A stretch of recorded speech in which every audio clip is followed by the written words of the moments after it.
In the continuation of chapter 3, Nazism and rise of the power, Hitler,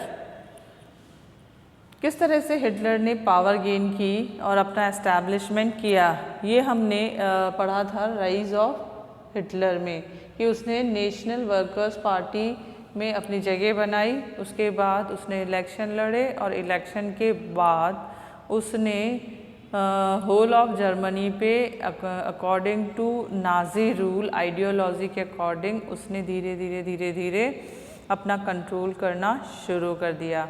अब हम इसमें आगे पढ़ेंगे डिस्ट्रक्शन ऑफ डेमोक्रेसी, यानी पहले मोनार्की सिस्टम था, उसे ख़त्म करने के बाद parliament, democratic parliament I.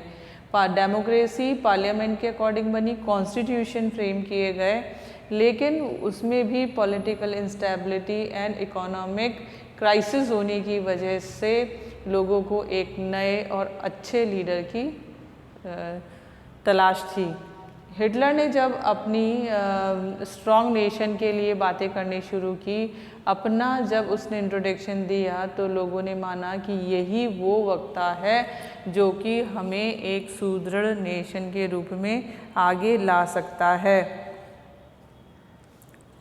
Who had a right to deliver people from their distress, यही वो अच्छा लीडर है जो हमें तबाही से बचा सकता है। It is an image that captured the imagination of people whose sense of dignity and pride had been shattered and who were living in a time of acute economic and political crisis। जो लोग अभी तक अपनी खराब स्थिति में जूझ रहे थे, उन्होंने हिटलर को अपना नेता मान लिया था। Destruction of democracy on 30 January 1932. On 30 January 1933, President Hindenburg offered the chancellorship to Hitler। यानी जो प्रेसिडेंट हिंडनबर्ग थे, यानी पार्लियामेंट्री डेमोक्रेसी के जो प्रेसिडेंट थे, उन्होंने हिटलर को चांसलरशिप ऑफ़र की। चांसलर जो पोस्ट थी वो कैसी थी? Highest position of the cabinet of ministry, वो हिटलर को उन्होंने ऑफ़र की। By now the Nazi had managed to rally the conservatives their cause. अभी तक हिटलर ने, ये कहा जा सकता है कि कंजर्वेटिव्स जो एक ग्रुप था रेडिकल लिबरल्स के साथ, उन कंजर्वेटिव्स को भी हिटलर ने अपने पार्टी में शामिल कर लिया था या अपनी तरफ उसने मिला लिया था। अब वो क्या चाहता था कि जो ये पार्लियामेंट्री फॉर्म ऑफ गवर्नमेंट है वो पूरी तरह से ख़त्म हो जाए, इसके लिए उसने काम शुरू कर दिया था। Hitler set out to dismantle the structure of democratic rule. वो ये चाहता था, वो क्या करना चाहता था? डिसमेंटल करना चाहता था डेमोक्रेटिक रूल को, यानी जो डेमोक्रेटिक गवर्नमेंट सेटअप थी जिसके प्रेसिडेंट कौन थे? हिंडनबर्ग थे। हिंडनबर्ग को वो हटा देना चाहता था और उस सिस्टम को पूरी तरह से ख़त्म करके अपना कंट्रोल बना लेना चाहता था। तो इसके लिए उसने शुरुआत कर ली। शुरुआत कैसे हुई? जैसे ही उसको चांसलरशिप ऑफ़र की गई, उसको आगे के रास्ते साफ नज़र आने लगे। अब आप देखिए, मिस्टीरियस फायर इन राइस्टेग, यानी क्या थी? एक कैपिटल सिटी थी जर्मनी की, मेन प्लेस था जहाँ पे गवर्नमेंट ऑफिसर्स थे।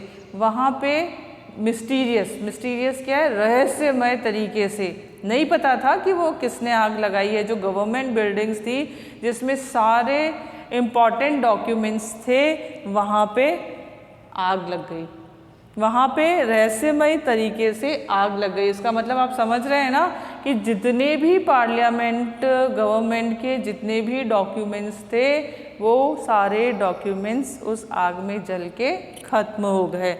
23 फरवरी 1933, 23 फरवरी 1933 को हिटलर ने क्या अनाउंस कर दिया? एक फायर डिक्री। फायर डिक्री का क्या होता है? फायर डिक्री का मतलब होता है कि उसने एक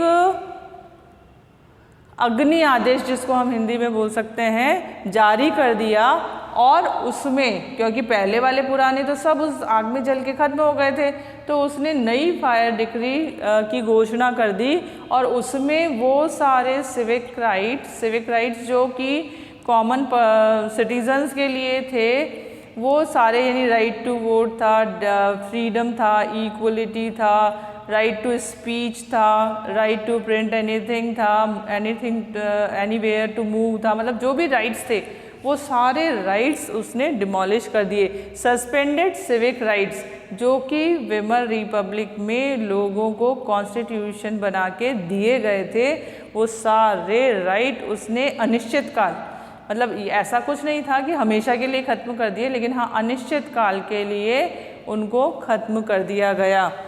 communist send to concentration camps, communist जो थे जिन्होंने वर्कर्स पार्टी बनाई थी, यूनियंस बनाई थी, जिसमें हिटलर ने भी एंट्री ली थी, वो भी एक मेंबर के रूप में आया था और बाद में उसने अपनी एक नई पार्टी रीनेम करके बना ली थी। तो वो कम्युनिस्ट जिसने कि हिटलर को भी सपोर्ट किया था, उन सब को कंसंट्रेशन कैंप में वो धीरे धीरे भेजने लगा था। यानी कि होल जर्मनी में उसने 52 टाइप्स, यानी कि इस तरह के रिलीजन, इस तरह के लोग उसने ढूंढे जिसको वो अनवांटेड मानता था, यानी कि अपने साथ नहीं रखना चाहता था, उनको भी उसने ढूंढने के बाद बाहर निकालना शुरू कर दिया।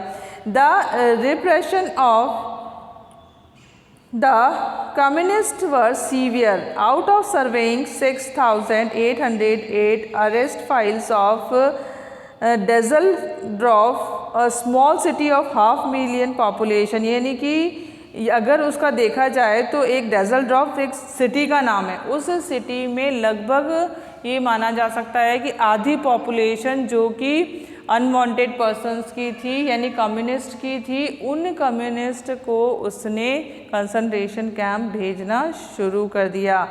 They were alone only among the 52 types of victims. On 3rd March 1933, the famous Enabling Act was passed. On 3 March 1933 उसने अनेबलिंग एक्ट पास किया। अनेबलिंग एक्ट यानी क्या होता है? विशेष अधिकार से युक्त एक उसने नियम पारित किया, जिसमें उसने क्या किया, सारे जितने भी राइट्स थे वो सारे राइट्स अपने कंट्रोल में ले लिए। This act establishing dictatorship in Germany, जहाँ से अनेबलिंग एक्ट पास हुआ बस वहीं से उसने डिक्टेटरशिप अनाउंस कर दी कि अब डेमोक्रेटिक पार्लियामेंट नहीं है, वो ही यहाँ का डिक्टेटर है। इसके लिए उसने it gave Hitler all powers to sideline parliament and rule by decree. All political parties and trade unions were banned. जितनी भी नाजी पार्टी के अलावा जितनी भी पार्टीज थी, ट्रेड यूनियंस थी, सबको डिमोलिश कर दिया गया, डिसमिस कर दिया गया। सिर्फ नाजी पार्टी ही प्रेजेंट पार्टी के रूप में रखी गई। And its affiliates, the state established complete control over the economy, media, army and judiciary. Hitler की जो पार्टी थी, नाजी पार्टी, उसने पूरी तरह से मीडिया पे, आर्मी पे, इकोनॉमी पे और जुडिशरी यानी कि जो न्यायिक व्यवस्था थी उसको भी उसने अपने कंट्रोल में ले लिया था। यानी कि अब जो भी होना था वो सिर्फ अकॉर्डिंग टू हिटलर और नाजी पार्टी के अकॉर्डिंग ही होना था, ये उसने घोषणा कर दी थी। Special surveillance and security forces were created to control and order society to ways that Nazi wanted. अब उनको कंट्रोल करने यानी पूरी पब्लिक, पूरी पॉपुलेशन को कंट्रोल करने के लिए स्पेशल टाइप की यूनियंस बनाई जाने लगी थी। उसमें क्या था, उसमें आप ये देखिए, apart from the already existing regular police, यानी जो ग्रीन यूनिफॉर्म पहनी हुई उनकी रेगुलर पुलिस थी वो तो थी, उसके अलावा जो उन्होंने बनाई थी उसमें SA the storm troopers, SA storm troopers including the Gestapo, including the Gestapo, यानी जो कॉमन पुलिस थी वो तो थी, उसके अलावा स्टॉर्म ट्रूपर्स बनाए थे। स्टॉर्म ट्रूपर्स क्या करते थे कि जब उनको ज़रूरत होती थी उन पे हमला क्या करते थे। उसके अलावा गेस्टापो जो सीक्रेट पुलिस थी, यानी कि उनकी जानकारी, इनकी इंफॉर्मेशन लेके आया करते थे कि कौन उनके क्रिटिक हैं और कौन अदर देन नाजी है, यानी जो नाजी को बिलोंग नहीं करते हैं, उनकी जानकारियाँ वो लेके आया करते थे।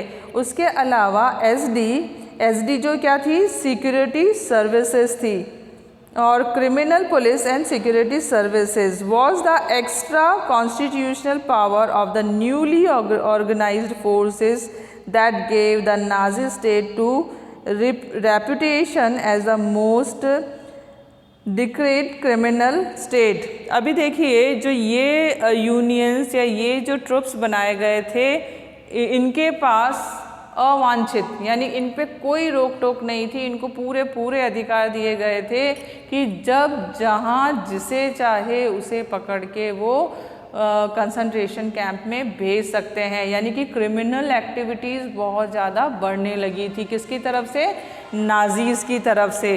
तो इस तरह की क्रिमिनल एक्टिविटीज़ बढ़ने की वजह से उस स्टेट को एक क्रिमिनल सिटी का नाम दे दिया गया था, एक क्रूर या दहशत वाली जगह वो बन गई थी।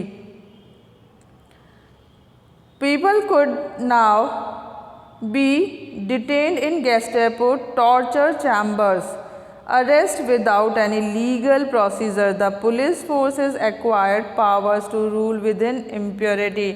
अब लोगों को पकड़ के और सीधा सीधा कहाँ डाला जाने लगा था, गेस्टापो में डाला जाने लगा था। गेस्टापो क्या करते थे, सीक्रेट पुलिस, उनको जो कंसंट्रेशन कैंप जो कि जल्दी बनाए गए थे, बहुत जल्दी हिटलर ने बनवा दिए थे, कंस्ट्रक्ट करवा दिए थे, उन कंसंट्रेशन कैंप में उन लोगों को ले जाया जाता था और वहाँ पे उनको टॉर्चर किया जाता था और फिर बाद में उनको पॉइजनस गैस रिलीज़ करके मार दिया जाता था।